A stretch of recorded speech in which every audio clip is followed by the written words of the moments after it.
to take Rollo's chart real quick, and yes, this has been provided by the rational male himself. God blessed be he, our leader and savior. Let's see, where is it?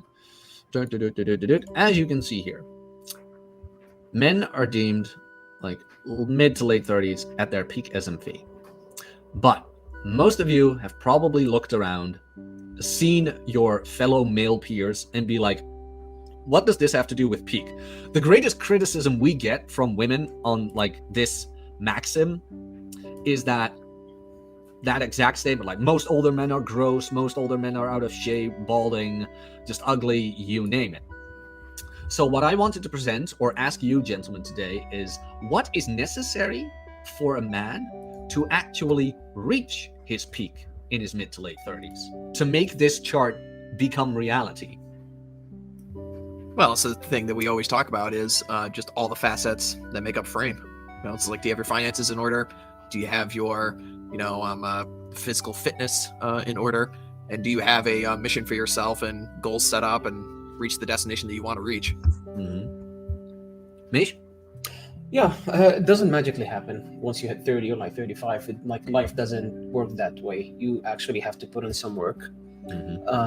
Like Hawk said, you need to actually do some work. You need to hit the gym. You need to get your finances in order, whether it's your career, even your relationships. Don't think that you're gonna hit a certain age and you're gonna suddenly be super popular with women. If you're a socially challenged person and don't know how to speak to people, it's gonna present. Like, it doesn't matter if you have a really nice body, if you have all the money. I mean, like, it will hold your hands for so long, but true, it needs work. No, absolutely. So like this chart, even though it is a good guideline, it is just not a given. We can say, or a lot of people can say and spout, where it's like, men will peak later in life, but when we look around, that is just not the case. We see a lot of men in their mid to late 30s who look mid to late 40s and or even 50s in some cases, where they've just not taken care of themselves, number one, not taking care of their finances, number two, and not taking care of the people they surround themselves with. They are either in a divorce, in a miserable marriage, have horrible business partners, friends that don't support them, you name it. And the moment they did peak was, gentlemen, around like here, maybe at 30 or even earlier, at 23 for some men. But then, in all honesty, because I can hear him already, this chart does not measure per se like physical success for men, because this is the sexual market value peak Rollo talks about. Now for women, that is youth and fertility. For men, however, that is, like Hawk and Mish both mentioned, not just the physical aspect, also the financial aspect, the status subject, and Mish brought it up, the social aspect. Are you socially well calibrated? Can you work well with others? Can you network? Can you game? Because your age alone is not a given for this. And that is a lot of what I see on Twitter with our critics, for example, where they presume that a lot of people assume that, oh, as soon as I'm 35, I've hit my peak. It's like, no, the peak is not the number. Peak is absolutely not the number. It is the accomplishments that usually bear fruit around that time.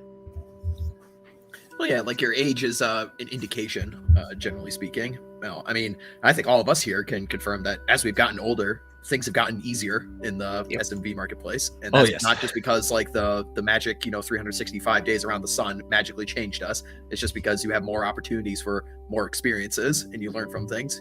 Grinding for XP. Basically. Oh, that's a good one. That's something we can all relate with.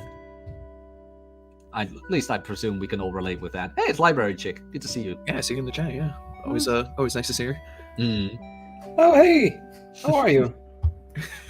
Quick, Mish, incite some more violence in the chat. As soon as possible. So what would you guys say prevent a guy from reaching his peak?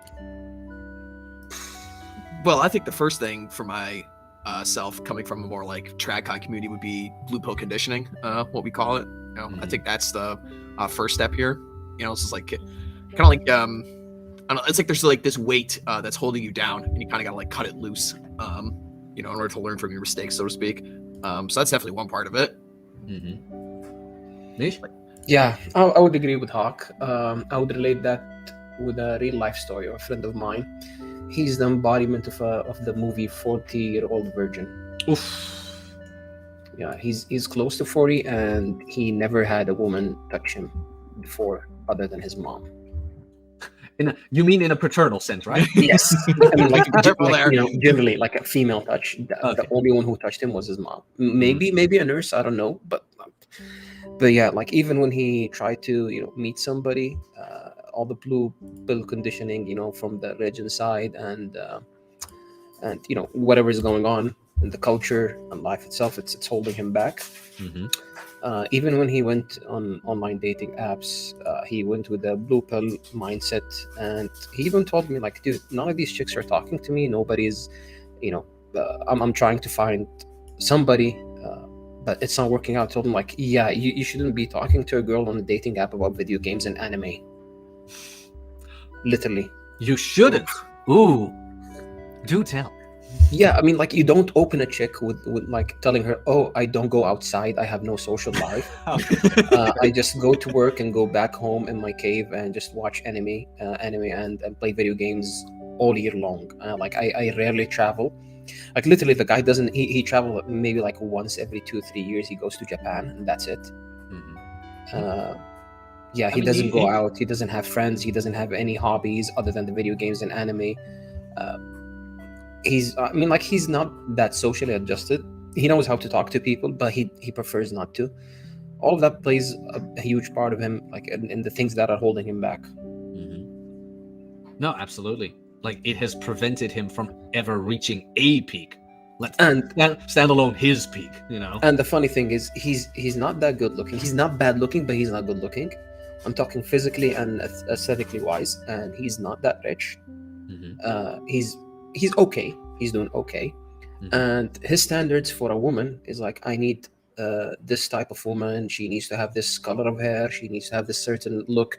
Like, okay, we understand. Like, you're not bad looking. You're not fat. He's not fat, but he doesn't go to the gym. He says, I hate the gym. So he's very skinny. But okay, look, if for you to be able to put that kind of condition that you want this certain type of woman in your life, you need to have some prerequisites, at least. You know, it's either you have some charm, you either have some money, game looks, you know, like all of these stuff. Like, it puts you in a place where you can, okay, I can, you know, set aside and just, you know, pick and choose. But like, literally, you have nobody wants you.